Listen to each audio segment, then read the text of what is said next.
Jenazah ketiga korban pesawat ATR 42500 Esther Aprilita diserahkan tim DVI Bidokes Polda Sulsel ke keluarganya.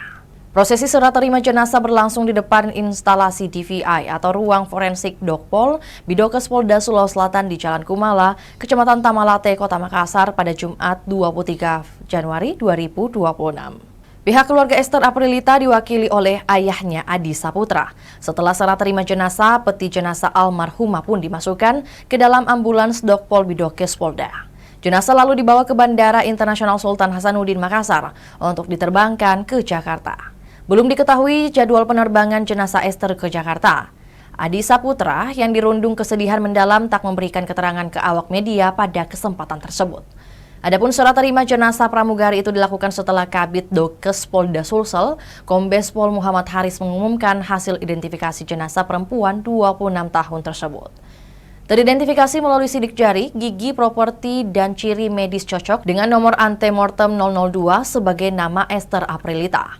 Muhammad Haris menyampaikan hasil identifikasi itu diselah serah terima 7 kantong jenazah dari Kepala Basarnas Republik Indonesia Marsikal Madya Muhammad Syafi'i ke DVI yang diwakili Kapolda Sulsel Irjen Pol Juhandani Raharjopuro. Serah terima itu berlangsung di kantor Bidokes Polda Sulsel, Jalan Kumala, Kecamatan Tamalate, Kota Makassar, Sulawesi Selatan pada Jumat 23 Januari 2026. Kantong jenazah Esther Aprilita terregister dengan nomor PM62B04.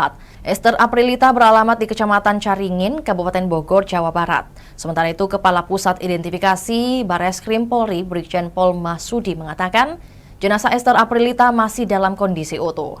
Dari 10 manifest pesawat, sejauh ini 3 korban yang berhasil diidentifikasi ada 3 orang. Mereka adalah pramugari pesawat Florencia Lolita Wibisono, penumpang dari KKP Deden Maulana, dan kru atau pramugari Esther Aprilita.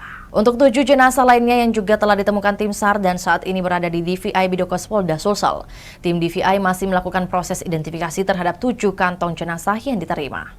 Itulah tadi berita hot news kita pada hari ini. Saksikan berita hot news lainnya hanya di kanal YouTube dan Facebook Tribun Timur. Download Tribun X sekarang, menghadirkan lokal menjadi Indonesia.